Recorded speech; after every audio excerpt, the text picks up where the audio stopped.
Bonjour toi.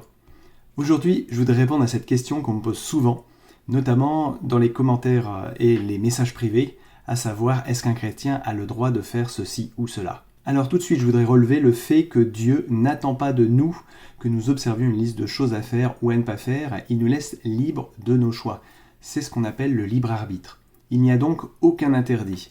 Mais il dit quand même plusieurs choses. La première, je place devant toi le bien et le mal, la vie et la mort.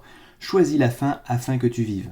Il dit aussi tout m'est permis, mais tout ne m'est pas utile, tout ne m'édifie pas. Si Dieu est la vie et que c'est lui qui nous édifie, c'est la signification que Dieu attend de nous que nous ayons une relation personnelle, intime et permanente avec lui.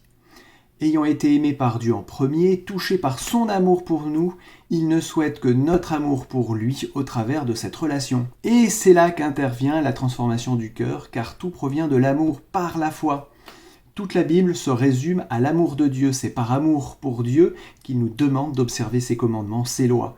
Pas par obligation, il n'en a que faire de nos observations qui ne viennent pas par amour pour lui. Par exemple, si je décide de ne pas tromper ma femme juste parce que j'ai promis de ne pas le faire à mon mariage, c'est de l'hypocrisie. En revanche, si je décide de ne pas la tromper par amour pour elle, c'est donc une observation de l'alliance qui nous unit par amour. Et Dieu attend la même relation entre lui et nous. Si vous m'aimez, dit Jésus, observez mes commandements. Ta relation avec Dieu au travers de l'amour que tu as pour lui t'amènera inéluctablement à faire des choix dans tous les domaines de ta vie, que ce soit dans tes loisirs, dans ta façon de parler, de te comporter, de travailler, ta nourriture, etc. Bref, c'est une nouvelle vie avec un cœur nouveau qui bat par l'action du Saint-Esprit. Oui, car c'est l'Esprit Saint qui produit en toi le vouloir et le faire selon sa volonté.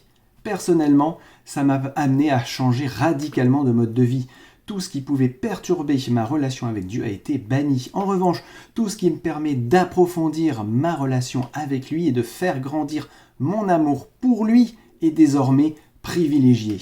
Alors la question qui se pose maintenant aujourd'hui, qu'en est-il de ma relation avec Dieu, de mon amour pour lui dans mes choix de vie? Y a-t-il des choses qui entravent cette relation et la progression de mon amour pour lui? Si oui, que suis-je prêt à abandonner pour que cette relation grandisse? Que suis-je prêt à abandonner pour laisser au Saint-Esprit la possibilité de produire en moi le vouloir et le faire selon sa volonté, non la mienne? Ainsi, tu sauras ce que le chrétien a envie de faire et de ne pas faire par amour pour son Dieu. Que Dieu te bénisse abondamment. À bientôt.